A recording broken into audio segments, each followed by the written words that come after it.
en pantalla la presentación? Sí, se ve. Sí, no.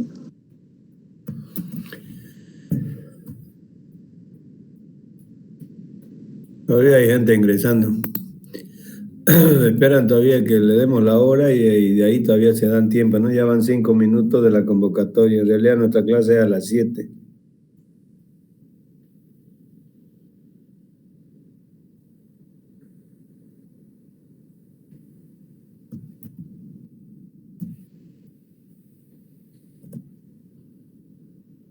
Primeramente, algunas consideraciones sobre el análisis de la seguridad a la ruina por rotura. ¿Qué sucedía antes con las piezas pertensadas? Durante los primeros estudios que se realizaron, las normas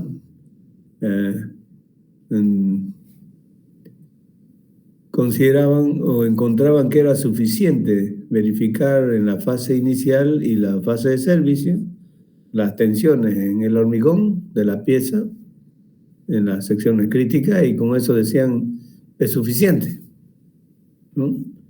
Como lo que hemos considerado para el diseño. Sin embargo, se verificaba que muchas piezas que satisfacían las condiciones de tensión en dicha fase no verificaban los límites últimos de tensiones. De ahí la necesidad de la verificación de la seguridad a la rotura por flexión. Bajo esa consideración, en pretensado, lo que se hace es verificar la pieza que está diseñada en estado último, pero el diseño lo hacemos en estado de servicio, uno de los estados límite en la pieza.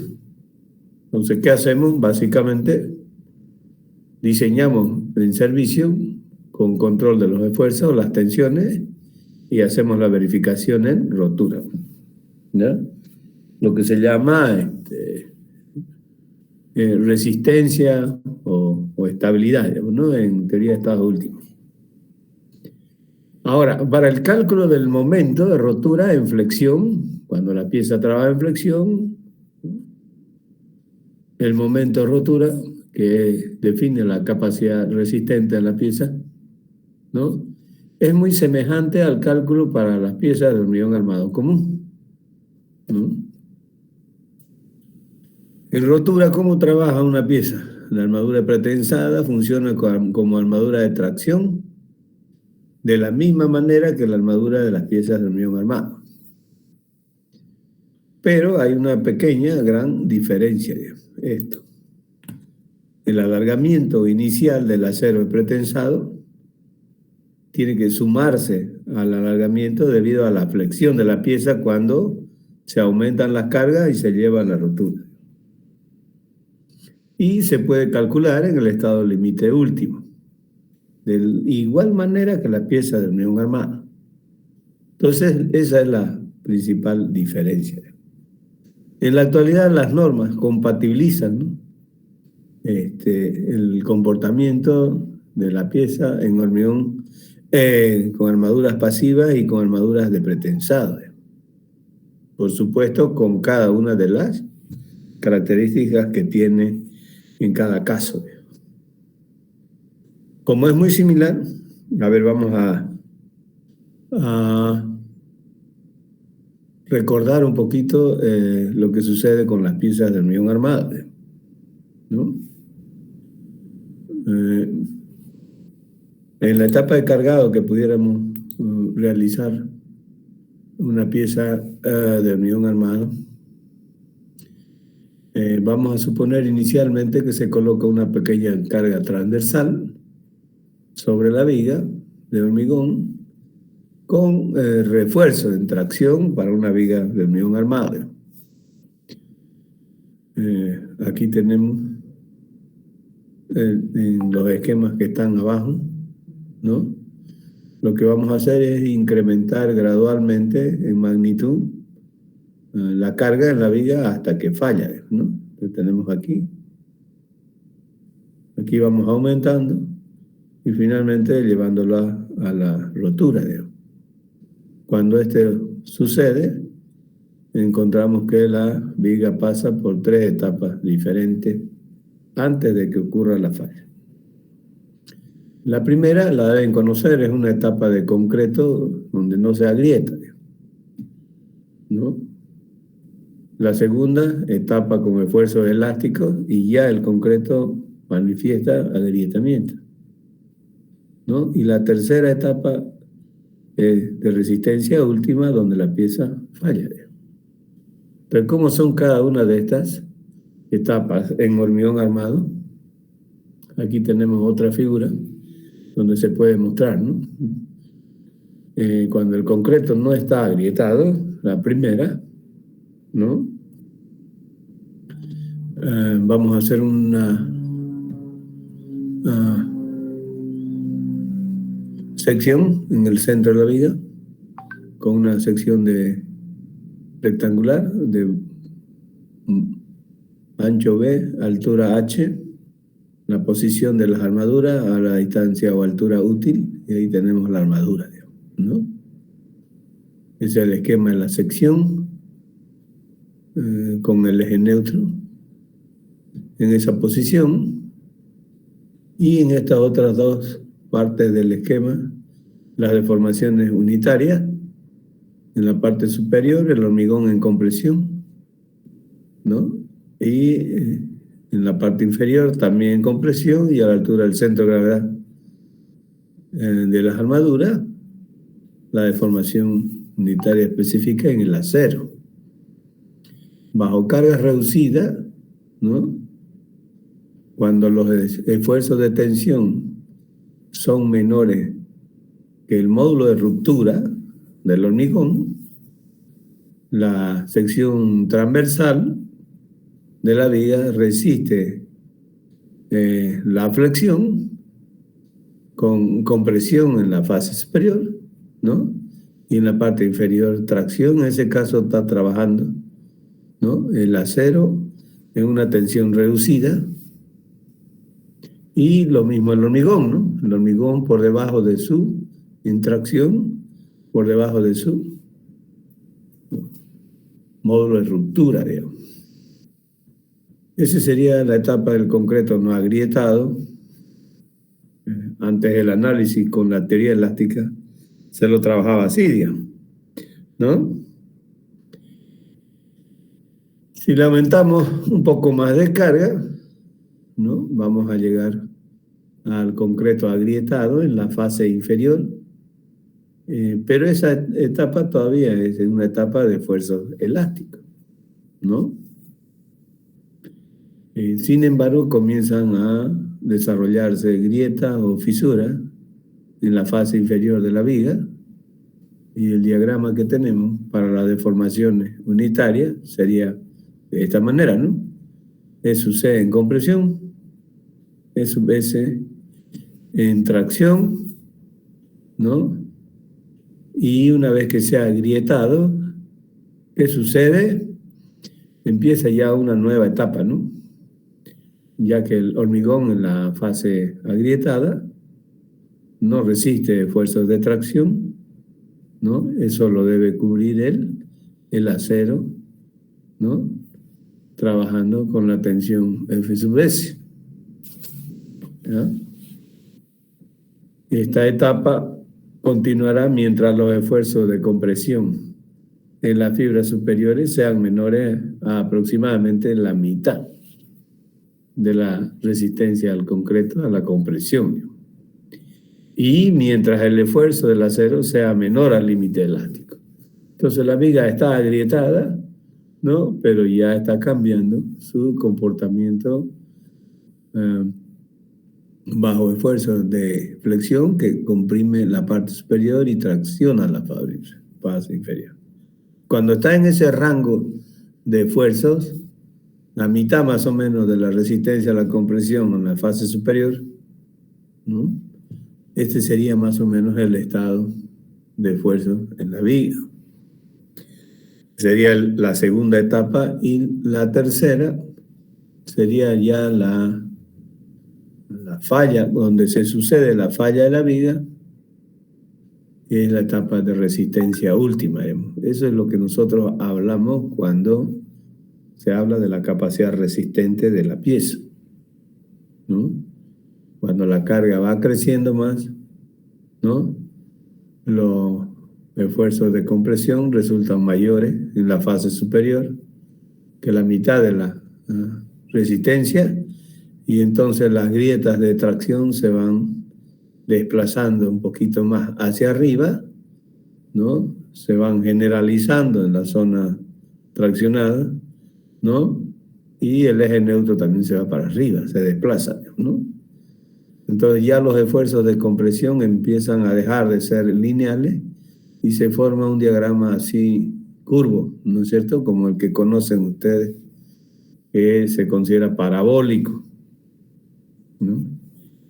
En esta etapa, ya para el análisis, se supone que las barras de acero de las armaduras han cedido. ¿Qué quiere decir eso? Ya están trabajando con el límite elástico, la tensión de fluencia del acero, ¿ya? Y ahí tendríamos ya la consideración para ver cómo van considerando la hipótesis de la teoría de flexión, ¿no? Ahí ya se supone,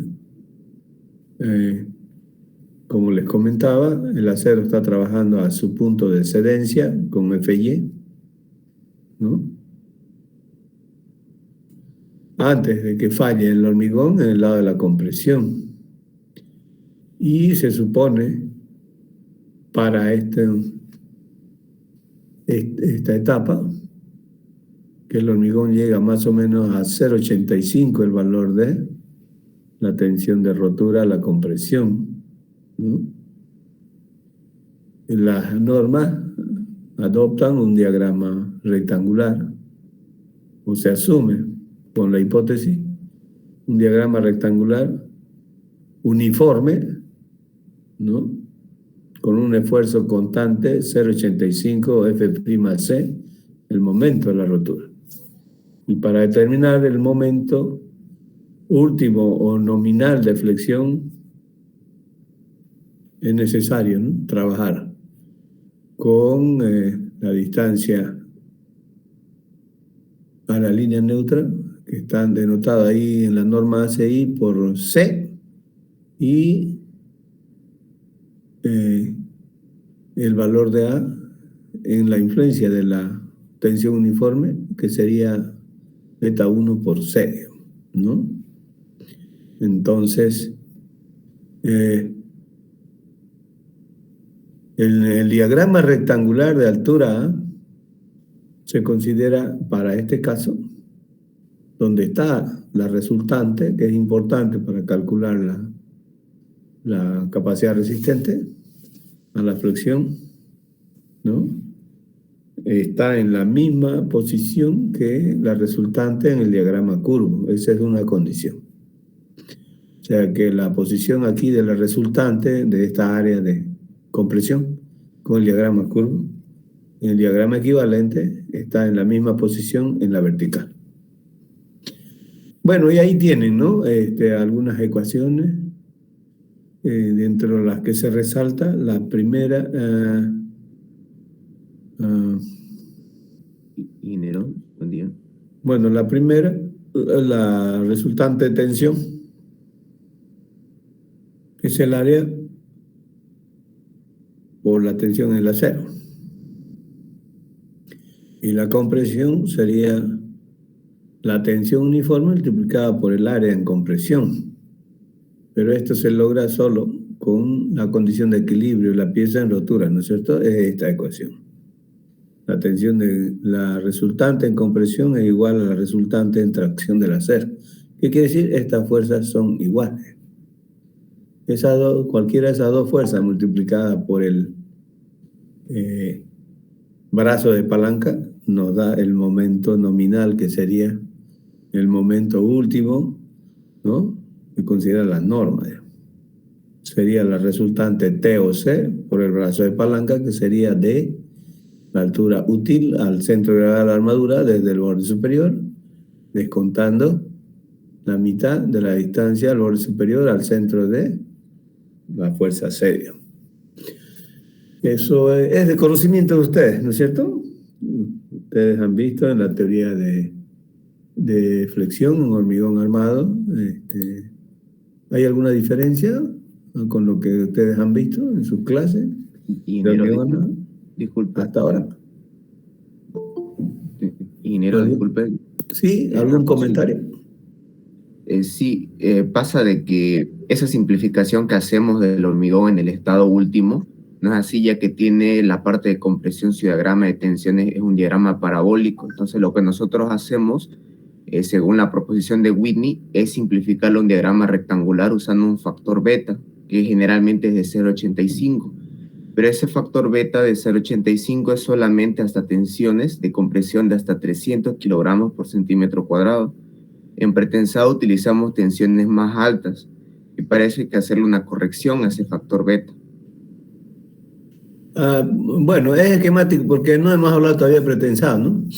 Estamos hablando de lo que se considera en hormigón armado, y en hormigón armado normalmente se trabaja por valores, ¿no? La norma ya tanto ASTO como el RFD, para hacer la consideración, sí, en específico vamos a tomar en cuenta eso que dice García. En efecto, para resistencia, y no es 300, es para 280. Arriba de 280 hay que hacer el cálculo del factor beta 1, porque en realidad aquí lo pone, ¿no? Aquí dice que esto es beta 1. No dice cuánto, ¿no? Es C por beta 1. En efecto, beta 1 depende de cuánto es el valor. Pero en hormigón armado ese valor cubre perfectamente, ¿no? Porque no se llegan a resistencias mayores a 280.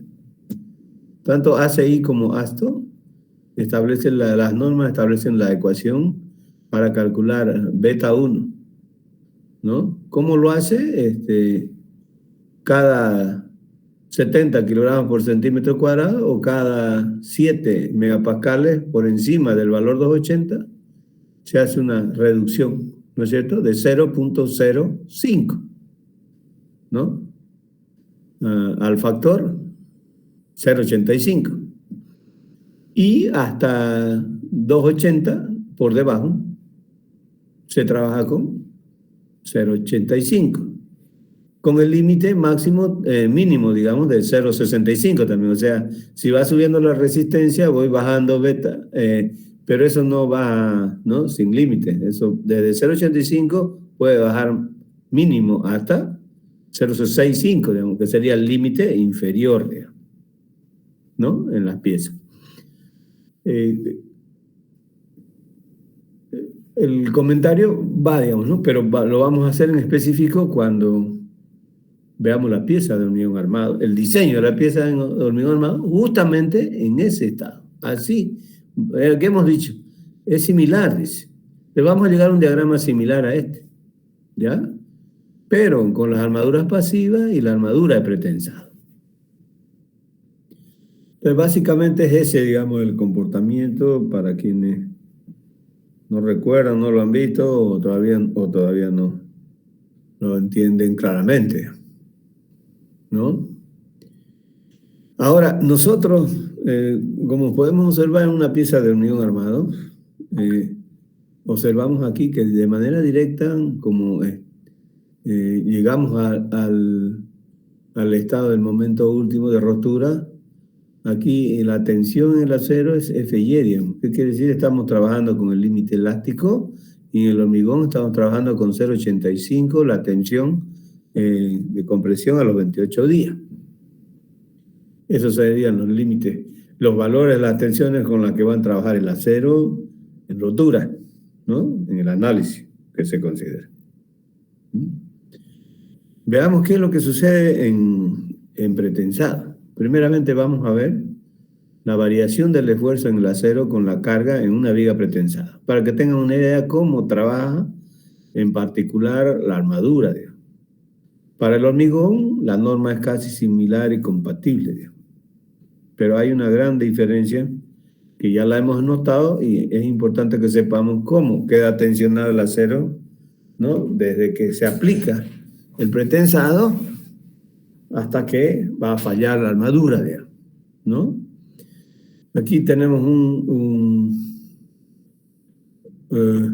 diagrama donde se muestra la relación entre la carga aplicada, entre toda la vida útil de una pieza pretensada, y está en abscisa, ¿ya? La carga aplicada y o en ordenada, el esfuerzo en el acero, en ordenada, ¿no? Para una viga típica pretensada, con buena adherencia, ¿no? Y bueno, el resultado del ensayo está hecho en forma cuantitativa, ¿no? Por supuesto, en el ensayo a escala real, ¿no? De una pieza de hormigón pretensado, ¿ya? Está a partir del valor del peso propio, porque cuando nosotros pesamos, actúa inmediatamente el peso propio, ¿no?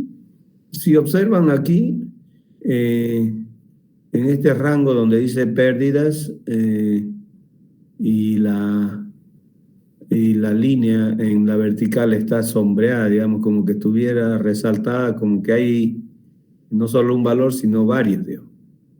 Pueden observar este sector, ¿no? De la abscisa, de la ordenada.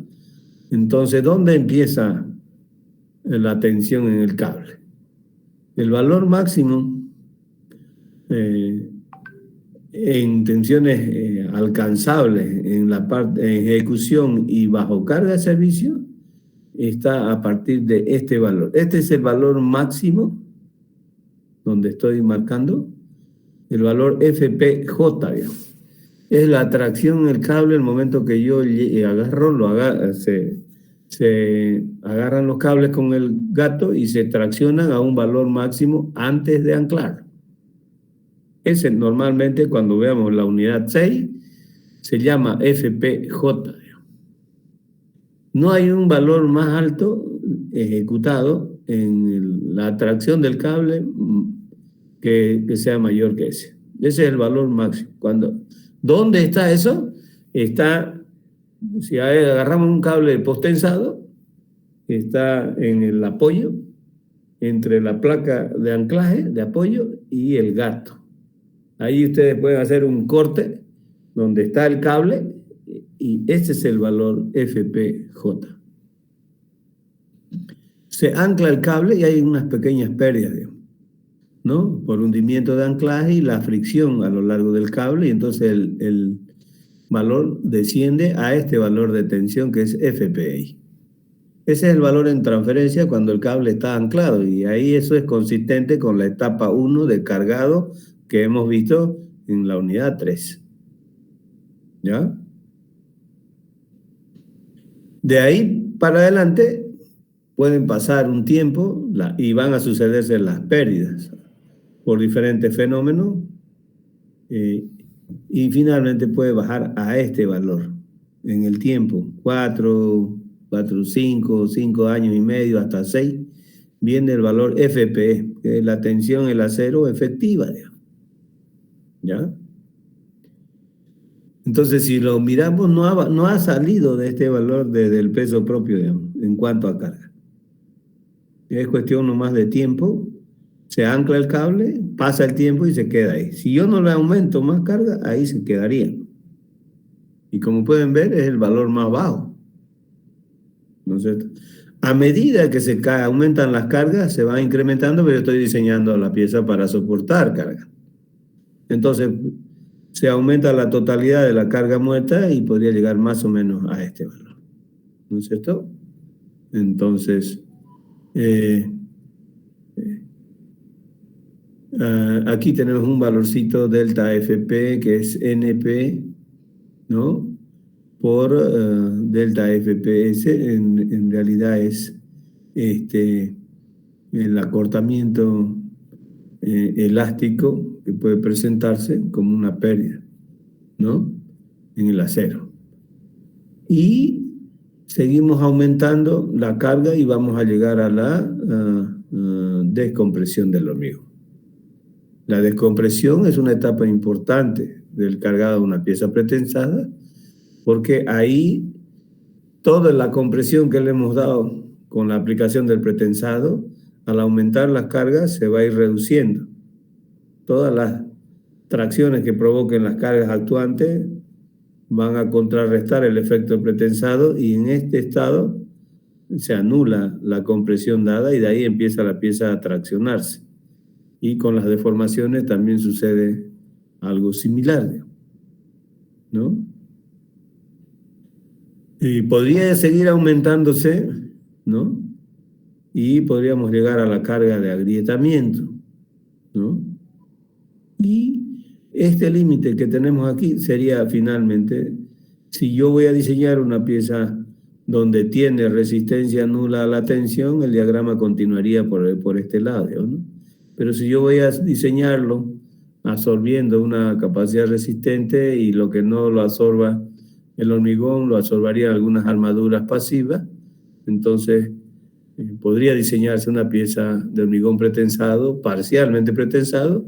Su diagrama sería este, entonces, porque va a tener, ¿no?, una zona de agrietamiento, ¿no? Y este sería el límite, entonces, en términos de carga, más o menos, esta sería la zona, ¿no?, el intervalo usual de carga de servicio, que va entre la descompresión del hormigón y el límite, ¿no?, de la carga de servicio totales.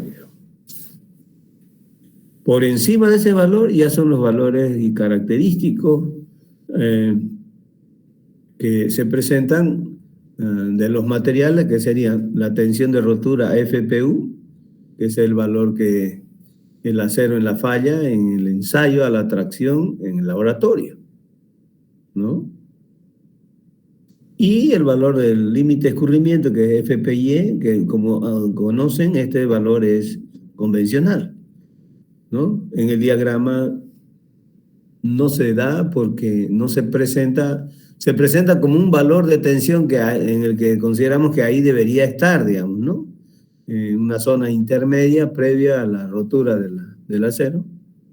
Y entonces, pero ese valor se calcula como un porcentaje, ¿no es cierto? Cuando hemos visto el capítulo 2, ¿no?, entre 0,85 y 0,90 el valor de la tensión de rotura estaría FPY, ¿no es cierto?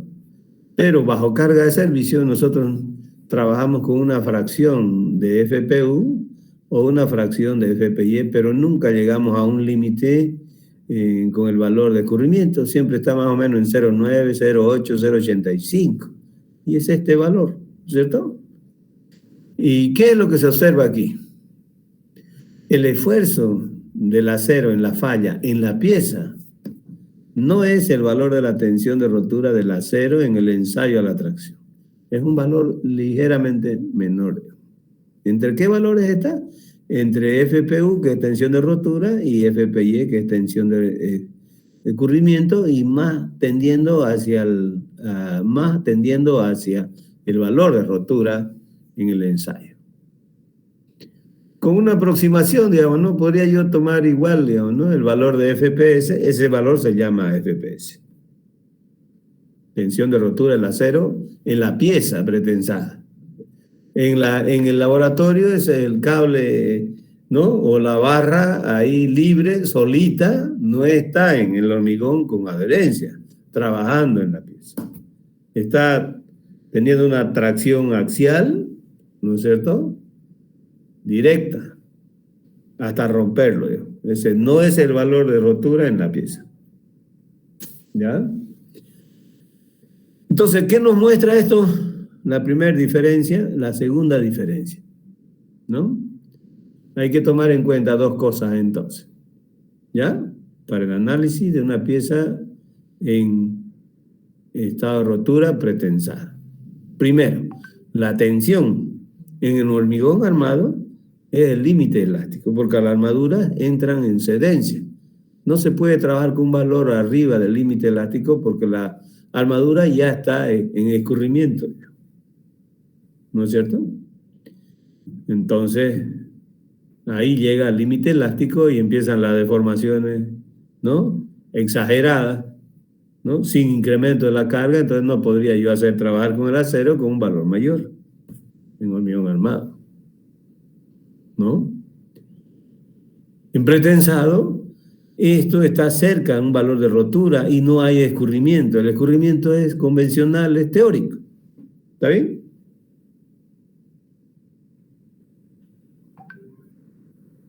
¿Está claro ese diagrama? Eso es útil para el ingeniero, para el diseñador, porque sabe en qué rango va a manejar las tensiones en el acero, porque tiene una herramienta, un mecanismo con el que tracciona el cable y lo lleva a valores, como ustedes pueden observar, bastante elevados, muy cercanos al escurrimiento teórico y a la rotura. Entonces, si un ingeniero va a tesar un cable, tiene que saber dónde está con la tensión, ¿no es cierto? Sí, es importante ese diagrama para ubicarnos también en el marco del diseño. La verificación de estado último es parte del diseño, no es aparte, no está separada. La única diferencia con las piezas de hormigón armado es que no se diseña en este estado. Las normas DIN alemana anteriores a bueno, han tenido muchas versiones, al año 2000 hacia atrás, ¿no es cierto? Adoptaban diseños en rotura y verificaban bajo carga de servicio. Eso hacía también la norma argentina, que su normativa antes del año 2005 era justamente su base la norma alemana, las normas alemanas. La Argentina, a partir del año 2005 para adelante, cambió totalmente la línea normativa en todos los ámbitos de la ingeniería, no solamente de la ingeniería civil, de las normas de construcción, ¿no? A la línea de la ACI. Pero las normas CIRSOC, que se llaman, tienen su base en ACI a partir del año 2005 para adelante.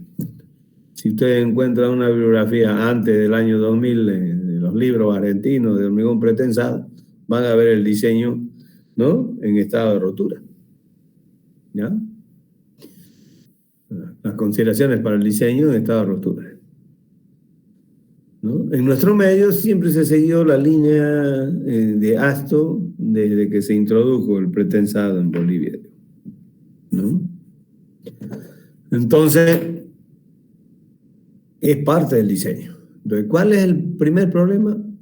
FPU es diferente a FPS. Este valor es de rotura del ensayo y este valor es rotura en la pieza. Este no lo conozco. Este sí, con los datos del acero, ¿no es cierto? La especificación lo conozco. Y en la norma americana no hay más que dos, digamos. El grado 250 y el grado 270, y ahí dice cuánto es la tensión de rotura. ¿Vamos? Bien, entonces, la primera diferencia, porque aquí el acero pues, está trabajando con FY, y FY es el límite elástico de las barras del hormigón armado, ¿no? Aquí no lo conozco.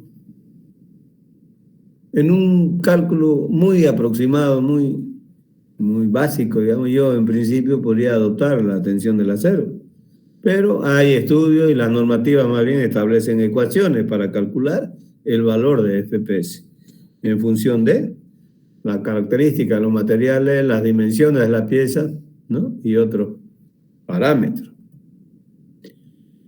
¿Ya? Entonces,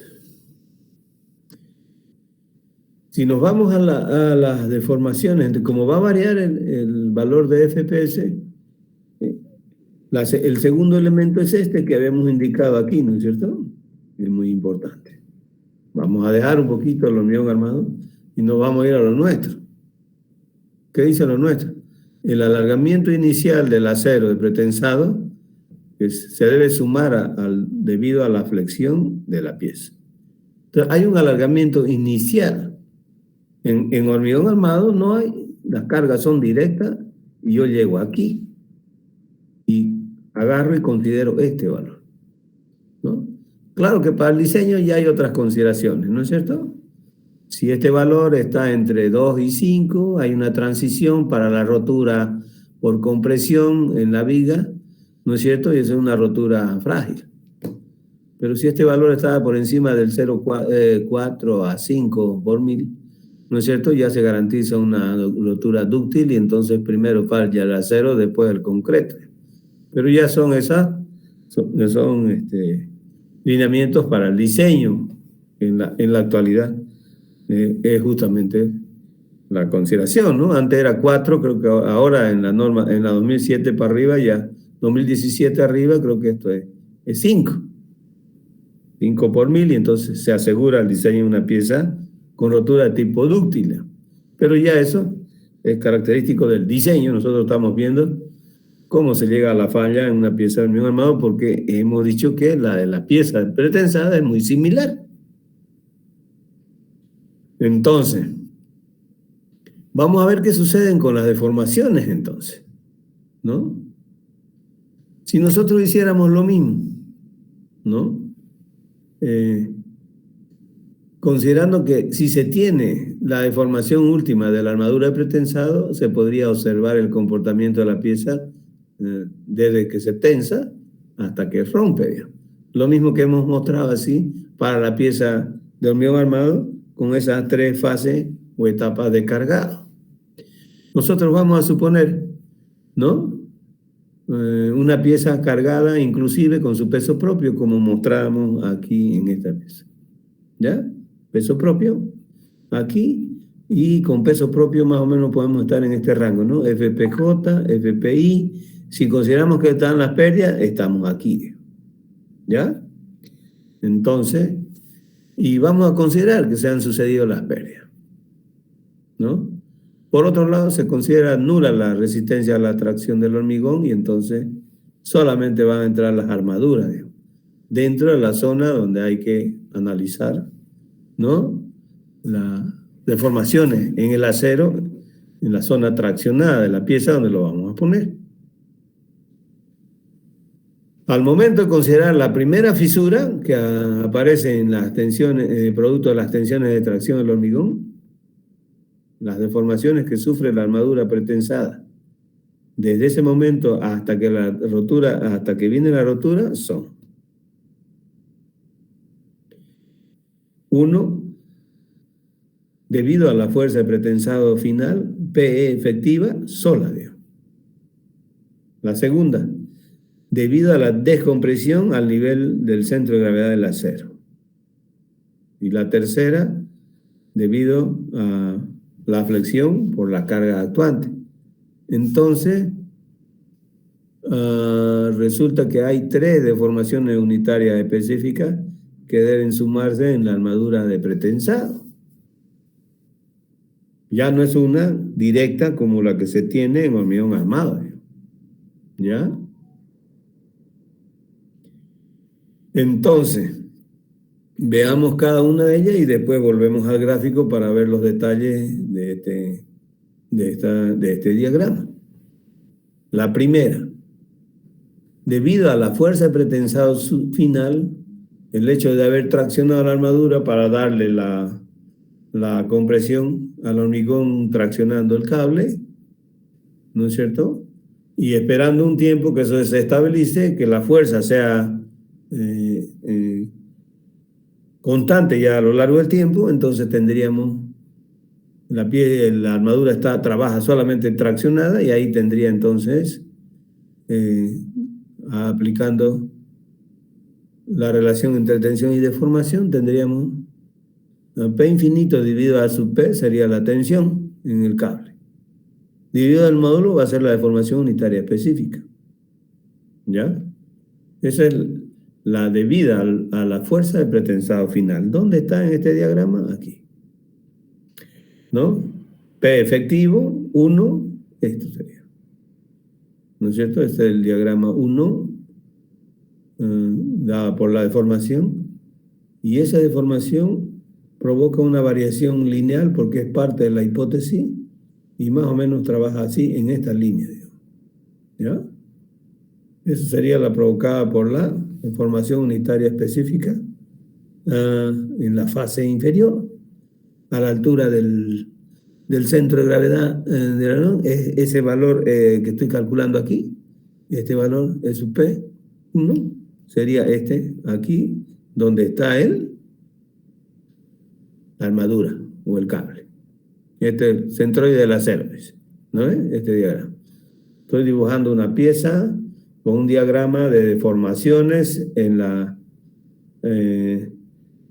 abscisa, con los valores de las deformaciones en la abscisa y en ordenada la altura de la viga, ¿no? Entonces ahí tengo el centro de gravedad de la sección de concreto sin agrietamiento. En este punto tengo yo el centro de gravedad de las armaduras y el borde inferior de la pieza, ¿no? Este es el borde superior de la pieza, donde la zona está comprimida. Y estas deformaciones que estoy mostrando con un diagrama lineal están en función del valor de la deformación en el acero, ¿no es cierto? Esa me da el patrón para el trabajo de la pieza en flexión, ¿no? Entonces, como pueden observar, al aplicar solo el pretensado, esto puede quedar así más o menos, con un valor aquí casi negativo, no es apreciable, ¿no? ¿Y qué sucede ahí? El diagrama de tensiones, como solamente está aplicado el pretensado final, quedaría de esta manera, ¿no?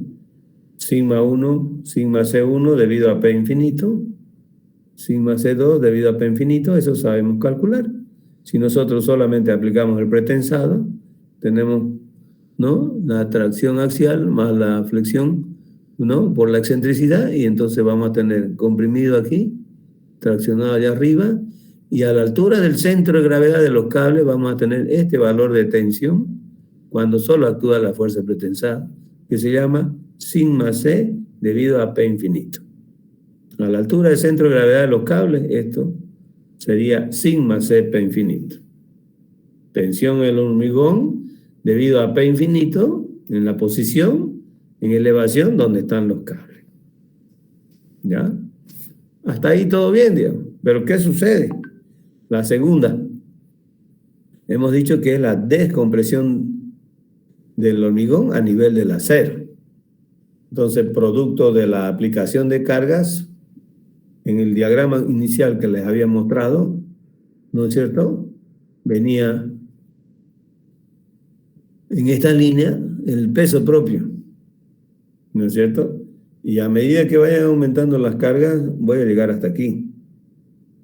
Fíjense que esto va a aumentar, ¿no? La tensión del acero va a aumentar, pero las tensiones en el hormigón se van a anular.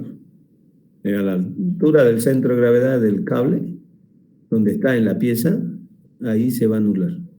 Y fíjense aquí, pero se va a anular en la pieza, pero no en el cable. En el cable tengo este valor que sería el valor con el diagrama 2 de la descompresión, y ahí tendría dos valores entonces. El valor es 1, por eso, en el cable es esto, ¿no? En la pieza es esto que está acá. Ojo, ¿no? Entonces aquí tengo esta que es debido a la fuerza de pretensado final. Yo lo estiré el cable para darle la fuerza. Este sería eso 1 debido a la fuerza efectiva en el cable. Es esto, ¿no es cierto? Esto que está calculado aquí. ¿Ya? Eso 2 sería la descompresión del hormigón. ¿Dónde está aquí? Sería este diagrama dado por 2. ¿Qué sucede? Se anula en la pieza y empieza a ir hacia negativo. Esto se va haciendo negativo. ¿Qué quiere decir? Esto es tracción. Todo esto que está de aquí a la derecha es compresión, como pueden mostrar. Esto es el hormigón En compresión, al inicio aquí hay una pequeña tracción y entonces aquí se queda levemente alargado, digamos, ¿no? Y aquí ya viene comprimido, ¿no? Entonces esto es acortamiento en el hormigón de la pieza, ¿no? Y aquí tengo otro valor que sería el que me va a dar la descompresión. Esto es lo que vamos a calcular, ¿ya? Fíjense, el diagrama 1, el diagrama 2 y el diagrama 3. El 2 sería descompresión del hormigón al nivel del centro de gravedad. Esto es lo que no se observa en las piezas de hormigón armado. Esta es la deformación en el inciso A y en el inciso B. Las fisuras en la pieza pretensada surgen cuando la tensión de tracción en el hormigón, debido a las cargas externas, anula la tensión de compresión proveniente del pretensado. En otras palabras, esto. Yo cargo y a esto le sumo un diagrama dado por las cargas que va a venir a la izquierda. Se va a traccionar. Entonces, a este valor de la compresión le va a ir sumando hasta que ese valor iguale, aquí digamos más o menos, este valor tendría que equiparar a este y ahí se descomprime el hormigón de la pieza pretensada. En términos de deformaciones, ¿dónde está eso? Sería el valor E2, ¿no? Descompresión del acero, y ahí el acero se va a deformar otra fracción, ¿ya? En la pieza está aquí, ¿no? Entre esos dos, en la pieza se anulan, pues, ¿no? Y entonces en el diagrama está aquí, digamos. No hay deformación en la pieza, tampoco hay tensión. Si no hay tensión, no puede haber deformación. Entonces, ¿qué es lo que sucede? En el instante en que el alargamiento es subset del hormigón proveniente de la flexión, ¿no? Anula el acortamiento del hormigón debido al pretensado.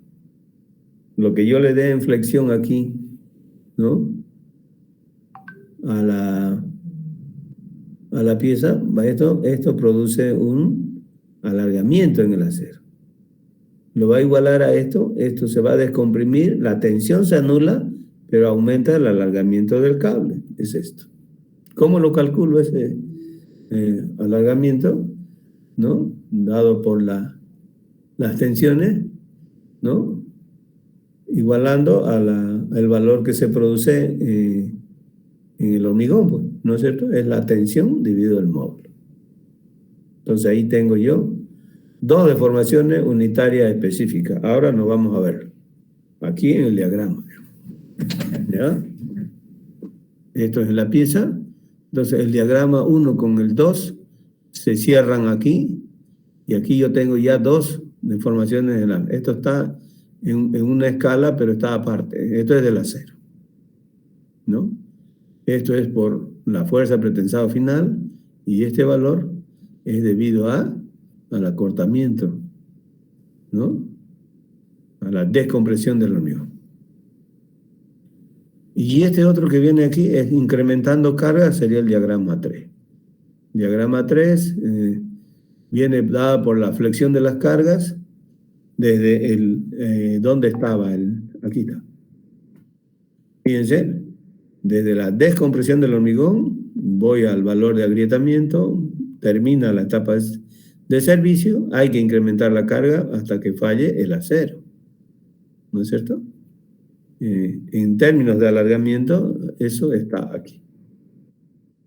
Hay que ir hacia la izquierda con mayor alargamiento, tracción, y esto se va alargando más el cable, y aquí viene y falla.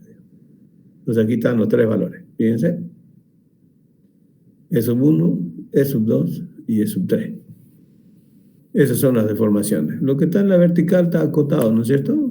Lo que comentábamos también, ¿no? El eje neutro en la condición de falla es similar al hormigón armado, ¿no es cierto? Nosotros mostrábamos que en este esquema, a ver dónde está, aquí, ¿no es cierto?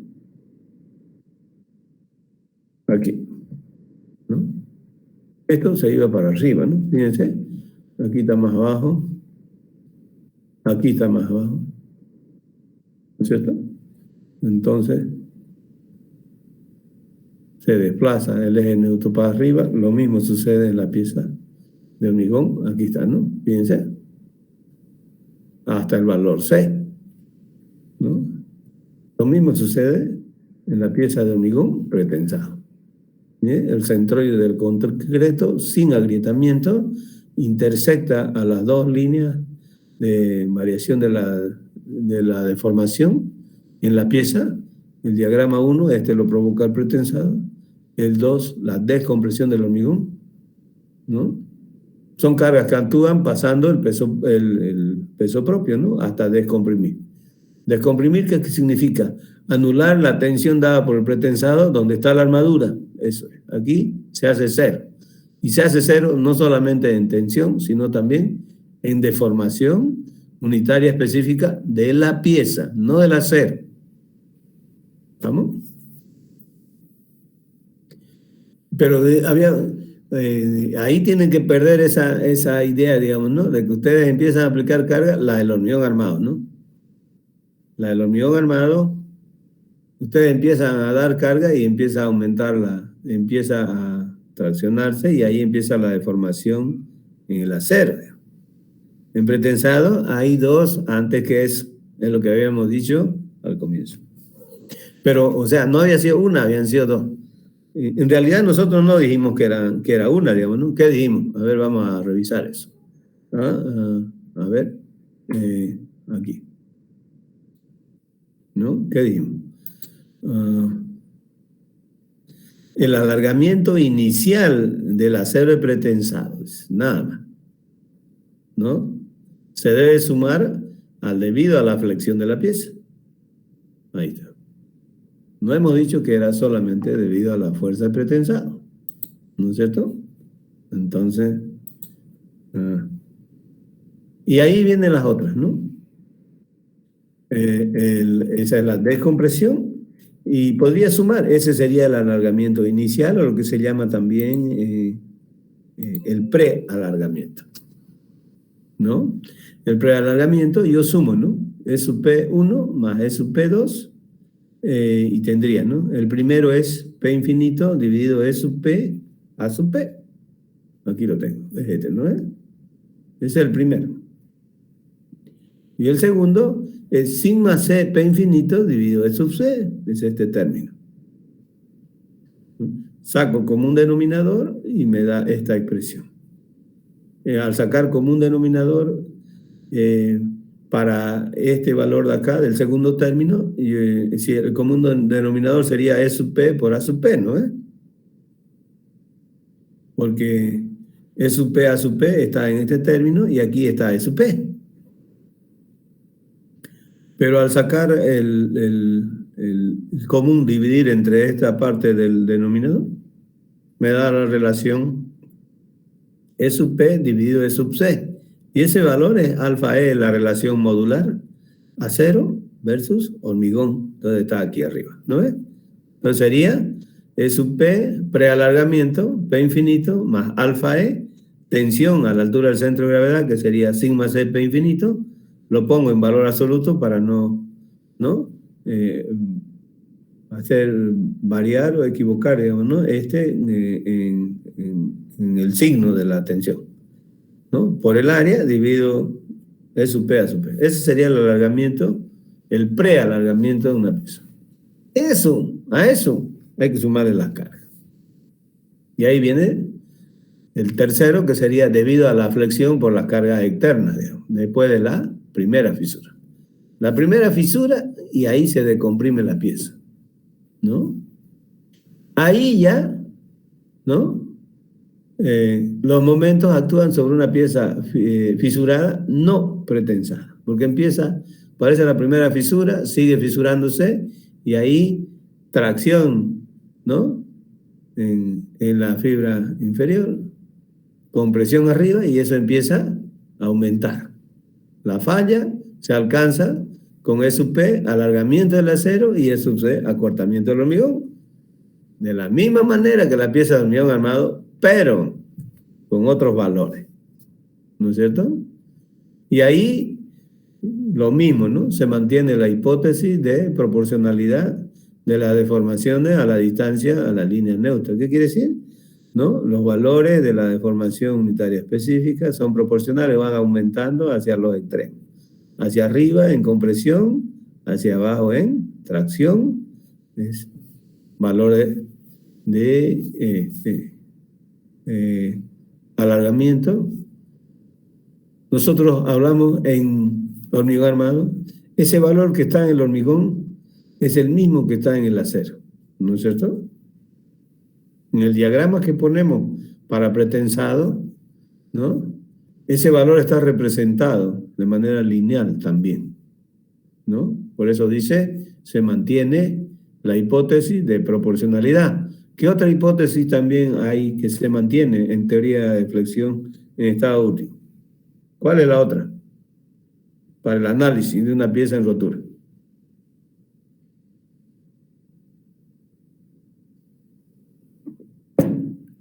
¿Nadie sabe?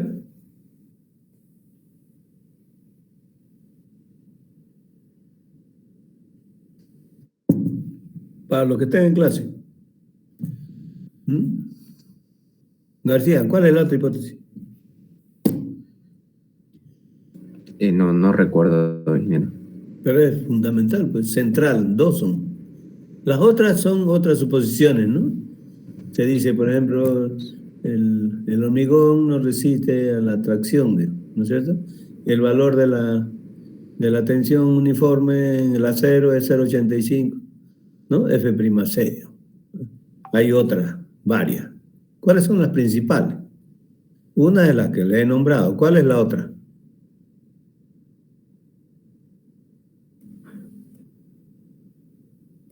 La hipótesis de Bernoulli, la de ley de Hooke y... No, ahí ya no hay ley de Hooke. Se pierde en la segunda etapa, ya se pierde esa proporcionalidad de tensiones y deformaciones. Por eso es que aparece el diagrama curvo ya parabólico. Ahí ya no hay Hooke ahí.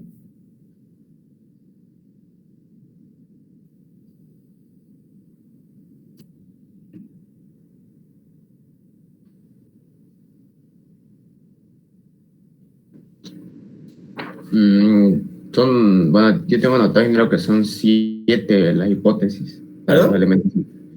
Yo tengo anotado 7 hipótesis para los elementos sometidos. Puede ser, sí, pueden ser que sean como 7 más o menos. Sí, ya las vamos a ver más adelante cuando veamos específico ya el cálculo. Pero hay las dos básicas centrales que ustedes no las pueden ver en cualquier normativa. ¿Cuáles son? Una es la que le he dicho, la otra es, se mantiene la condición de equilibrio en la pieza. Sumatoria de fuerzas horizontales igual a 0. Eso es central. Eso es elemental y básico en el análisis. Sea pretensado, sea de hormigón armado, esa hipótesis, búsquenla. ¿Está entre las 7 o no está, García? Sí, está condiciones de equilibrio, compatibilidad de deformaciones. Esas dos son las que estoy diciendo yo. Sí. ¿Las otras cuáles son más? A ver, aproveche para nombrarlas. Caracterización del estado límite último, deformación del hormigón, diagrama de tensión, deformación del acero y la resistencia a tracción del hormigón. ¿Ve? Tracción nula, ¿no? ¿Con cuánto trabaja el acero en compresión? Uniforme, ¿no es cierto? Diagrama rectangular y otras cosas más. Central son esos dos elementos, dos hipótesis, ¿no? Para la teoría de flexión en hormigón armada. Siendo así, ya es sencillo, pues, ¿no es cierto? Ustedes llevan al análisis en rotura, entonces el concreto trabaja en compresión con con 0,3%, o sea, 3 por 1000, ¿no? La tensión es 0,85 F'C, ¿no es cierto? Se trabaja con un diagrama rectangular, siendo X o A o C también, ¿no? Depende de la norma. La distancia a la línea neutra, ¿no? Y Y igual a 0,8X, antes se trabajaba así. Este valor, como comentaba García, ya varía, ¿no es cierto? Según la resistencia del hormigón, ¿no? Y en pretensado hay que tener mucho cuidado porque ese valor puede variar, ¿no? Si la pieza es pretraccionada, si es posttensada, entonces hay valores diferentes pero básicamente ahí está, ¿no? Entonces, el límite inferior de los resultados de acortamiento, habíamos dicho que es 3, ¿no ves? Y el alargamiento para calcular, digamos que lo que se hace, como se mantiene la hipótesis de proporcionalidad, que es este. A su compañero vi que hizo un comentario sobre Hooke. Esto no es Hooke, ¿ya? Esto es diagrama de deformaciones. Triangular es lineal, correcto. Las tensiones son estas.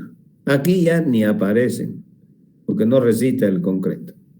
Entonces yo pongo el acero directamente para poner una resultante que equilibre a la de compresión, porque el hormigón solito está trabajando solamente en compresión. Esto en la pieza es proporcional y es lineal, pero son las deformaciones, no las tensiones. ¿Está claro? El diagrama es así. Con ese diagrama más bien se calcula la deformación. Pues, fíjense, ya una relación. En la deformación del acero, dividido D menos X, que sería la altura X menos la distancia la profundidad del eje neutro, digamos, ¿no? Este sería D menos X. Entonces ya una relación triangular. E sub P es a D menos X, como E sub C es a X.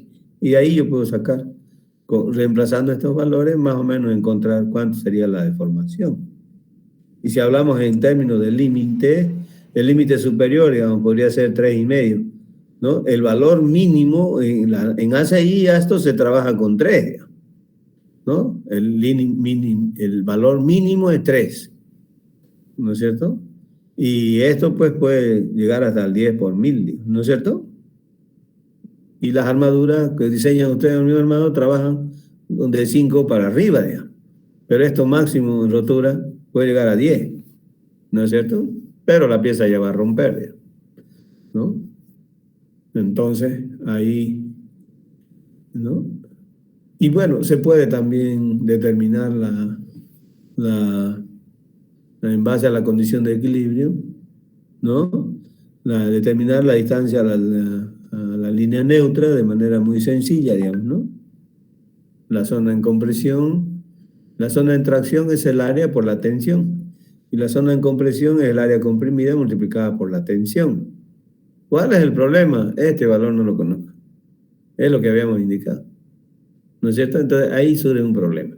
Primeramente, si nosotros en una sección rectangular igualamos esto y despejamos Y, facilito para calcular cuánto es el valor. Y en este caso sería, en ACI sería A, digamos, ¿no? El valor de A, entonces sería sigma PU por el área dividido 0,85, ¿no? F'C dividido por B, digamos, en una sección rectangular, ¿no?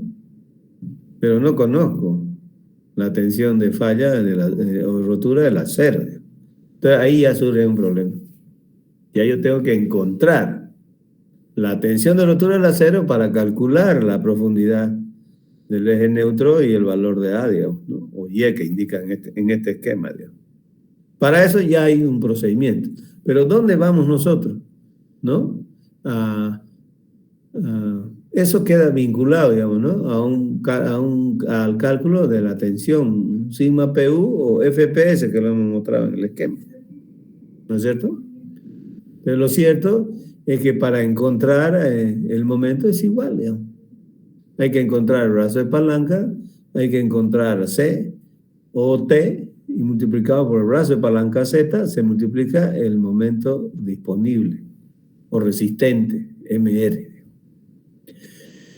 Las normas que no consideraban la teoría de estados límite directamente decían, para analizar y verificar la seguridad de la pieza en estado de rotura, lo que hay que hacer es encontrar el momento resistente último, dividirlo entre el momento de las cargas. Y eso daba un cociente, el cociente decía mayor o igual a 1.4. ¿Ya? En la teoría de estado límite ya no se trabaja así, digamos. ¿Cómo se hace? Se iguala, ¿no es cierto? Momento disponible lo ponemos al lado derecho y el momento debido a las cargas para hacer los factores de carga y resistencia, y entonces a ver si yo pudiera mostrarles la ecuación.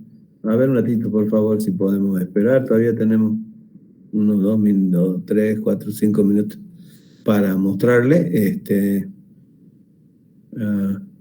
la ecuación con la que se analiza y se verifica en la actualidad, ¿no es cierto? En la actualidad ya no se trabaja así. Ni ASTO, ni ACI. ¿Qué hace ASTO?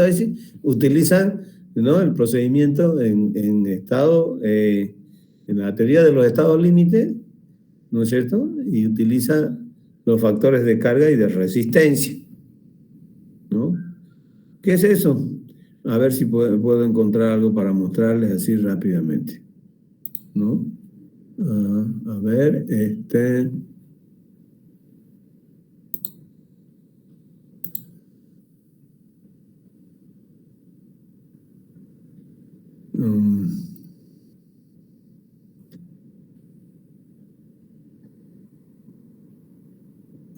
a ver.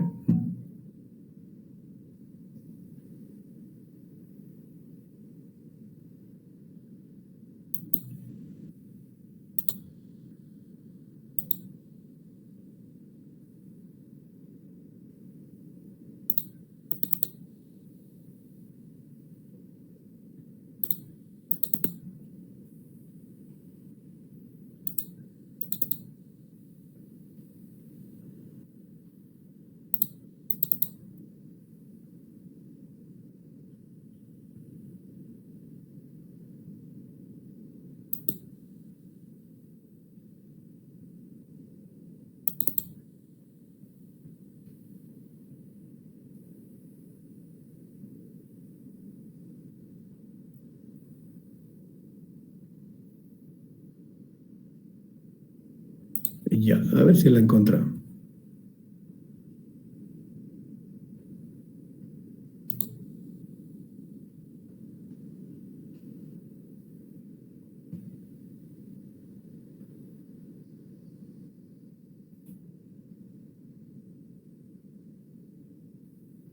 Esta sería.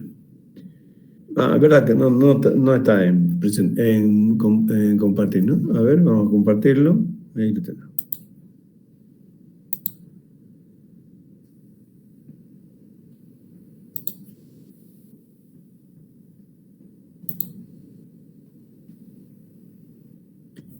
A ver, ¿entendiste, Peralta, lo que estamos haciendo, lo que queremos hacer? No. ¿Estás en la clase, Peralta? No, ¿no? No es a mí que me toman el pelo, ustedes se toman el pelo, no participan de la clase. Están pensando que me engañan a mí, ustedes se engañan.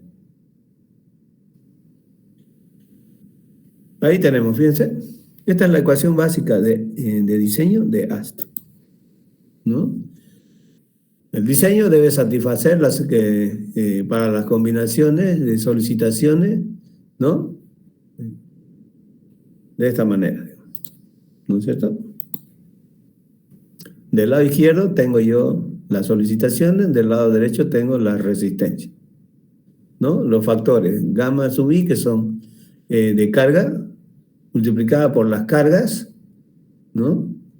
Por eta, que es otro factor, debe ser menor o igual que phi, que es el factor de resistencia, multiplicada por la resistencia nominal. La resistencia nominal multiplicada por el factor de resistencia sería la resistencia de diseño o la resistencia a rotura, ¿no? Esto aplicado a flexión, entonces yo tengo momentos, pues, ¿no? Las acciones serían momentos, porque esto es válido para corte, es válido para flexión, es válido para normal, ¿no es cierto? Entonces, solicitación es normal. ¿Cómo se puede descomponer esto? Factores de carga, pues esto es carga, si yo lo desgloso esto, sería, digamos, ¿no? Carga muerta, carga viva, y todos los elementos de carga se multiplican por un factor, ¿no es cierto? Toda esa sumatoria de productos de cargas por factores de carga, hay que multiplicarlo por el factor de modificación de cargas que está relacionado con la ductilidad, redundancia e importancia operativa de la pieza. Esto es para puente. Y ese valor eta y el producto de los factores, ¿no? De ND, NR, NI. Relacionado con la ductilidad, la redundancia y la importancia operativa, digamos. Entonces ahí viene, ¿no? Es lo que yo les decía. Nosotros, yendo a lo nuestro, ¿no es cierto? ¿Qué hacíamos? Un momento a la izquierda, otro momento a la derecha, y ahí esos valores en estado de servicio no están con factores. Por eso es que hay esta diferencia. Ya solamente eso es lo que quería mostrar. ¿Dónde está pues, nuestra presentación? No. A ver, es esta, ¿no? Esta.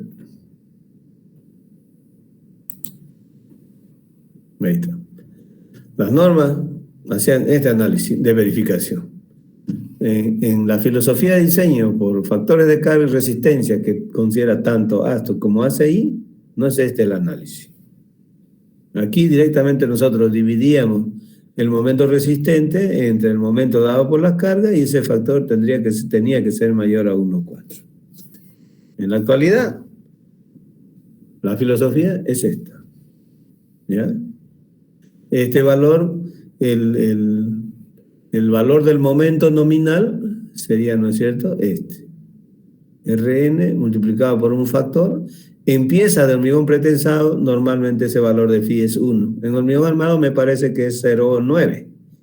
Y cuando la rotura no es de tipo dúctil, creo que eso cambia también, ¿no ves? ¿Sí? ¿Estamos de acuerdo? Bueno, no sé si lo han visto ya en hormigón armado.